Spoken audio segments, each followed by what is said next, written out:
दोस्तों, IPO market में जब भी कोई नया इशू आता है, सबसे बड़ा सवाल ये होता है कि क्या ये सिर्फ हाइप है या एक्चुअल में इसका बिजनेस स्ट्रांग है।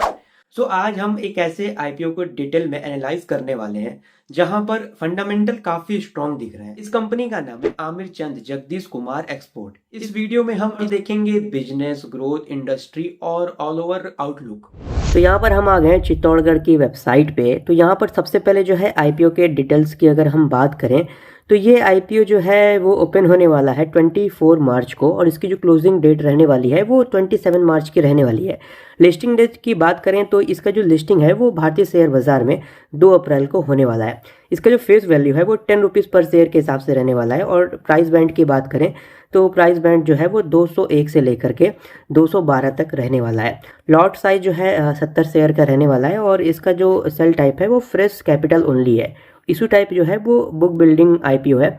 और ये जो है एनएससी और बीएससी दोनों पर ही जो है लिस्ट होने वाला है।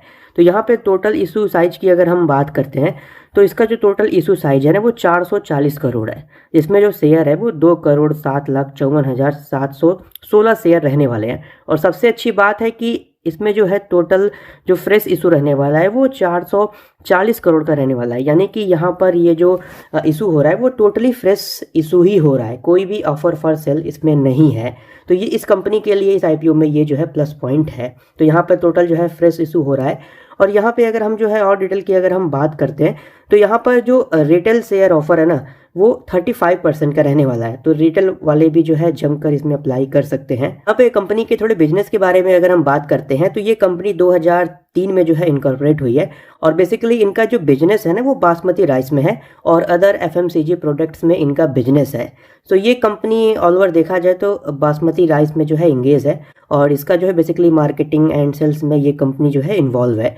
तो ऑल ओवर बिजनेस सेगमेंट भी काफ़ी अच्छा है जो है कंपनी का। यहाँ पे अगर हम फाइनेंशियल की बात करें कंपनी की तो यहाँ पर टोटल इनकम की अगर हम बात करते हैं तो यहाँ पर टोटल इनकम में भी काफ़ी इजाफा हुआ है पिछले साल के कंपैरिजन में। इस साल कंपनी का जो है 31 मार्च 2025 में जो टोटल इनकम रहा है वो 2004.03 करोड़ रहा है। पिछले साल के कंपैरिजन में बढ़ा है। प्रॉफिट आफ्टर टैक्स में भी इजाफा हुआ है जो कि 60.82 करोड़ का जो है प्रॉफिट आफ्टर टैक्स रहा है। और यहाँ पे पिछले साल जो है इसका आधा था, यानी कि 30.41 करोड़ था। तो यहाँ पे ऑल ओवर देखा जाए तो प्रॉफिट आफ्टर टैक्स में जो है काफ़ी ज़्यादा इजाफा हुआ है और परसेंटेज भी इनका जो है काफ़ी ज़्यादा बढ़ रहा है। वहाँ पे अगर हम देख लेते हैं कंपनी का कि ऑब्जेक्टिव क्या है इशू का, यानी कंपनी आईपीओ को इशू कर रही है तो क्या ऑब्जेक्टिव के लिए इशू कर रही है। तो यहाँ पर funding working capital requirements of the company, इसमें जो है कंपनी 500 करोड़ का यूज़ लेगी और बाकी जो है जनरल कॉर्पोरेट पर्पस के लिए जो है कंपनी पैसे का यूज़ लेगी। आरओई की बात करें तो 31 मार्च 2025 में इनका जो आरओई रहा है वो 17.61% रहा है। और आरओसी जो है 14.36% रहा है। और यहाँ पे जो है डेब्ट टू इक्विटी जो है वो 2.07% है।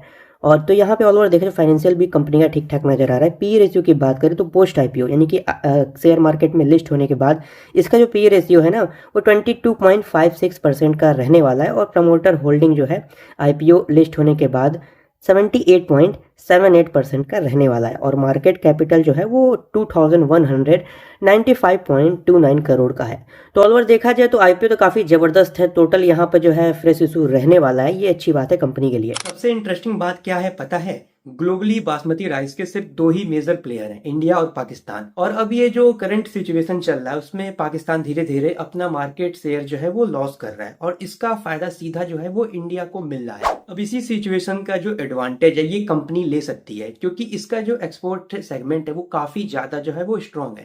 मतलब जैसे ही इंडिया का ग्लोबल शेयर बढ़ेगा वैसे ही इस कंपनी की ग्रोथ भी फास्ट हो सकती है। और ये कंपनी ही नहीं, पूरे बासमती राइस इंडस्ट्री भी जो है वो 8 से 10% सीएजीआर से जो है वो ग्रो कर रही है, जो कि एक स्ट्रॉन्ग टेल विंड क्रिएट करता है। अब थोड़ा नंबर पर आते हैं तो पिछले 3 सालों में कंपनी ने जो है काफी स्ट्रॉन्ग प्रॉफिट सीएजीआर जो है वो डिलीवर किया है। और प्रोजेक्शन ये कह रहा है कि आने वाले फाइनेंशियल ईयर में भी 90% प्लस जो है वो ग्रोथ देखने को मिल सकती है। तो ये क्लियरली दिखाता है कि बिजनेस स्केलेबल और अर्निंग्स मोमेंटम स्ट्रांग है। और सबसे अच्छी बात है कि कंपनी जो है वो एग्रेसिवली रिटेल सेगमेंट पर जो है फोकस कर रही है।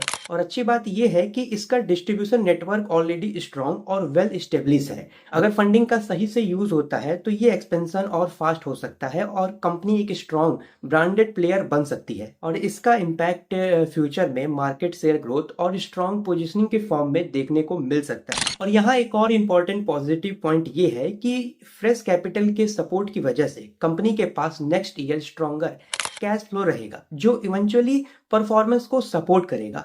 साथ ही प्रोजेक्टेड पैट भी जो है नेक्स्ट ईयर का 200+ करोड़ का है। ये सब फैक्टर मिलाकर के इस आईपीओ को एक स्ट्रॉन्ग कैंडिडेट बनाता है, specially short to medium term perspective के हिसाब से। अगर आप आईपीओ में अप्लाई करने का प्लान बना रहे हैं तो अपने रिस्क प्रोफाइल के अकॉर्डिंग डिसीजन लें। तो ऐसे ही डिटेल में आईपीओ एनालिसिस देखने के लिए इस चैनल को सब्सक्राइब जरूर करिएगा। तो मिलते हैं नेक्स्ट वीडियो में, तब तक के लिए जय हिंद, वंदे मातरम।